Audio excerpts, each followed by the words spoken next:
hal-hal yang akan kita bicarakan kurang lebih itu adalah tentang aktivisme yang dihadapi oleh aktivis perempuan untuk mencapai kesetaraan di Indonesia dan di dunia.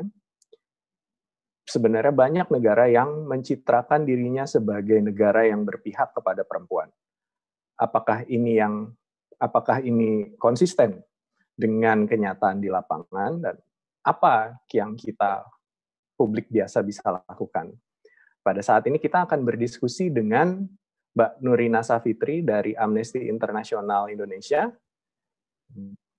Selamat siang, Mbak Nurina. Halo, selamat siang Mas Rima dan teman-teman yang sedang menyaksikan. Kabar baik semuanya, mudah-mudahan sehat ya.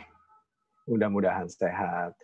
Beserta Mbak Nurina juga kita juga menghadirkan Mbak Naila Rizky Zakia dari Lintas Feminis Jakarta. Mbak Naila, silakan. Apa kabar Mbak Naila?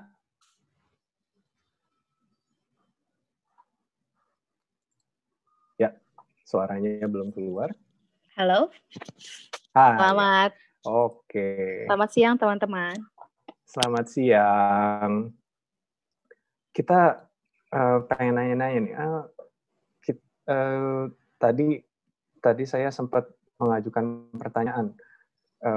Banyak negara-negara dunia yang mencitrakan sebagai negara yang sepertinya sudah negara beradab gitu, yang memiliki hak yang egaliter antara laki-laki dan perempuan. Apakah ini konsisten? Apakah ini yang sesungguhnya terjadi? Mbak Nurina bagaimana? Ada yang bisa diceritakan? Iya, memang kalau kita ngomongin jargon atau sesuatu yang indah-indah itu banyak bisanya ya, semua orang bisa, saya bisa, Mas Prima bisa gitu. Tapi kemudian ketika itu berbicara mengenai praktek di lapangan, ternyata tidak demikian gitu. Nah, ini ada cerita menarik dan kebetulan memang sedang terjadi. Jadi sekarang ini dan besok itu sedang berlangsung KTT G20 di Arab Saudi. Nah, Saudi ini kan sedang gencar mempromosikan citra barunya ya sebagai negara modern. Bagian dari G20 ini ada juga pertemuan para pemimpin bisnis, B20 namanya. Nah, temanya ini adalah perempuan dalam bisnis. Di dalam pertemuan itu mereka sempat bilang nih Mas Rima, kalau 33% delegasi bisnis ini adalah perempuan. Dan mereka juga sempat bilang ini Saudi kalau mereka ini sedang menggembar-gemborkan reformasi HAM gitu, misalkan perempuan sudah menyetir gitu kan. Tapi pada saat yang sama gitu masih ada pembela hak asasi manusia perempuan yang masih ditahan di sana.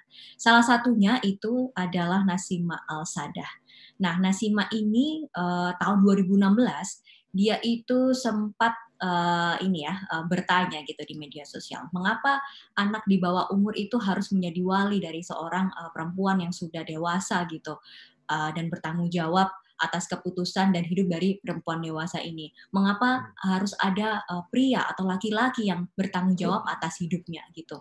Nah, akibatnya fatal dari postingan yang seperti itu. Padahal kan dia hanya menyuarakan haknya dan pertanyaan itu sangat lumrah sebenarnya. Tahun 2018 Nasimah ini ditahan sampai detik ini gitu. Padahal di G20 itu yang barusan, kalau yang pertemuan bisnis itu minggu lalu ya, Arab sempat menggembar-gemborkan itu tadi bahwa mereka sedang mereformasi HAM. Itu yang sedang terjadi. Kalau tadi balik lagi ke pertanyaannya, apakah seindah itu kenyataannya? Tentu tidak. Sayangnya ya gitu. Dan ini yang harus kita kritisi dan cermati bersama. Oke. Itu di luar negeri, itu di UAE. Bagaimana dengan di Indonesia? Apakah ada contoh-contoh di Indonesia? Ya, kalau di Indonesia itu yang paling baru-baru ini itu yang menimpa Konde dan juga Magdalene. Mungkin teman-teman pada ingat kira-kira bulan lalu atau kalau nggak 2 bulan lalu itu Konde sama Magdalene ini mengalami yang namanya serangan digital. Gini, kita pada tahu kan kalau Konde sama Magdalene ini sangat vokal mengenai kesetaraan gender gitu kan, nggak cuma hanya perempuan tapi gender-gender yang lain gitu. Nah pada hari itu Magdalene itu sempat dapat serangan DDoS gitu, jadi websitenya dan servernya dipenuhi oleh kayak kiriman sistem gitu, sehingga nggak bisa dibuka gitu, situsnya nggak bisa diakses gitu. Terus kalau Konde itu akun Twitternya diserang, terus nggak bisa dibuka lagi gitu. Jadi itu contoh-contoh betapa pembela hak perempuan itu rentan banget mendapat serangan gitu. Contoh paling gampang gitu, kalau teman-teman swipe di media sosial gitu, banyak sekali misalkan postingan-postingan soal perceraian misalkan. Itu pasti kebanyakan perempuan dulu yang dijudge. Oh, ini pasti istrinya begitu, ini pasti perempuannya nggak benar, dan lain sebagainya. Bahkan kasus pemerkosaan aja, banyak orang yang memakai perspektif patriarki gitu, bahwa oh perempuan memang salahnya sendiri karena memakai rok pendek. Itu kan sesuatu yang out of context dan nggak bisa diterima gitu, karena siapa pelakunya, siapa yang disalahkan. Gitu Mas Prima. Oh, oke. Ini agak menakutkan juga ya, ternyata justru tidak aman menyuarakan sesuatu yang sebenarnya harusnya nampak logis gitu ya. Seharusnya sesuatu yang sudah semestinya. Kalau Mbak Naila sendiri, bagaimana menurut Mbak Naila pembuat kebijakan? Bagaimana reaksi para pembuat kebijakan terhadap ini?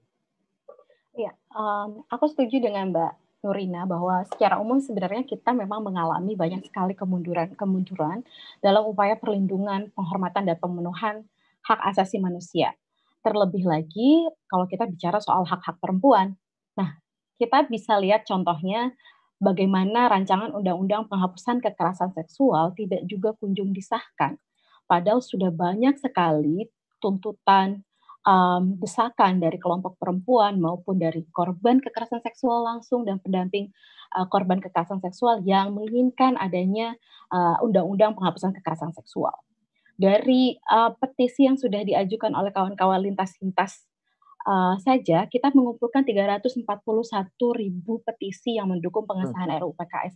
Tetapi jumlah ratusan ribu petisi ini ternyata tidak juga membuat pemerintah dan DPR merasa perlu untuk mengesahkan rancangan undang-undang penghapusan kekerasan seksual. Di samping itu, pemerintah dan DPR sebagai pembuat kebijakan juga abai terhadap hak-hak perempuan pekerja rumah tangga misalnya. Mengapa? Karena sejak 16 tahun yang lalu, rancangan undang-undang perlindungan pekerja rumah tangga mandek di DPR. Kita tahu bahwa pekerja rumah tangga itu mayoritas adalah perempuan. Dan karena pekerjaannya tidak diakui sebagai sebuah pekerjaan, quote unquote ya, hak-haknya sebagai tenaga kerja pun juga tidak diakui gitu.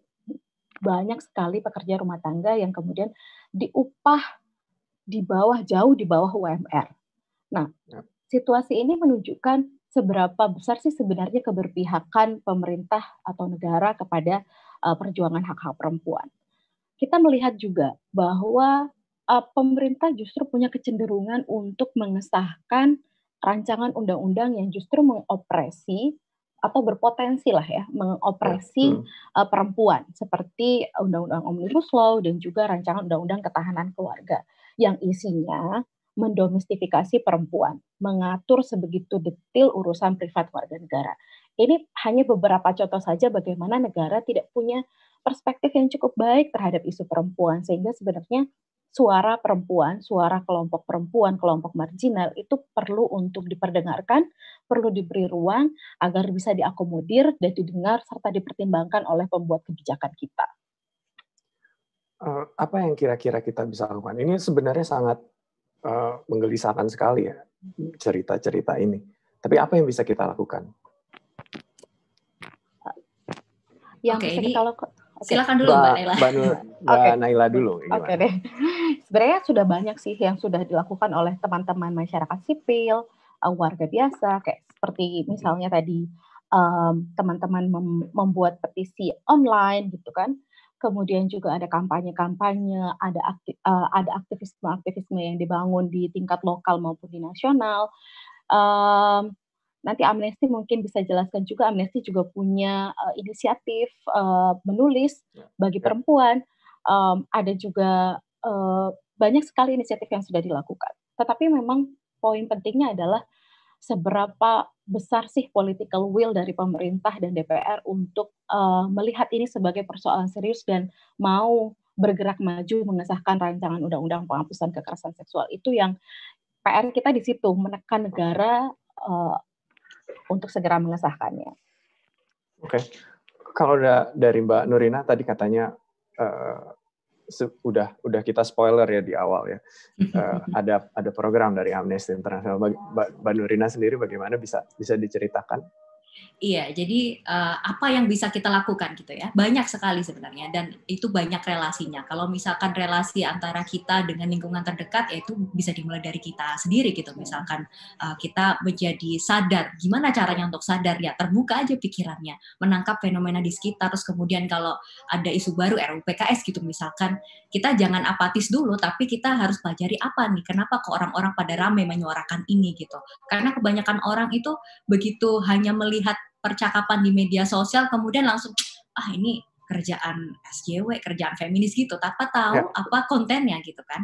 Nah itu relasi antara kita dengan lingkungan terdekat. Tapi kalau relasi kita dengan pembuat kebijakan misalnya, kita bisa berpartisipasi dalam program yang memang ditujukan untuk itu. Nah Amnesty kebetulan sedang mengadakan program yang namanya Right for Rights itu. Dalam kasus Nasima, teman-teman di Indonesia yang jauh dari Arab gitu ya, yang ada di rumah sekarang lagi social distance, itu bisa berpartisipasi. Caranya gampang banget sih. Bisa akses website kita atau mungkin di chatbox sudah ada keterangannya gitu.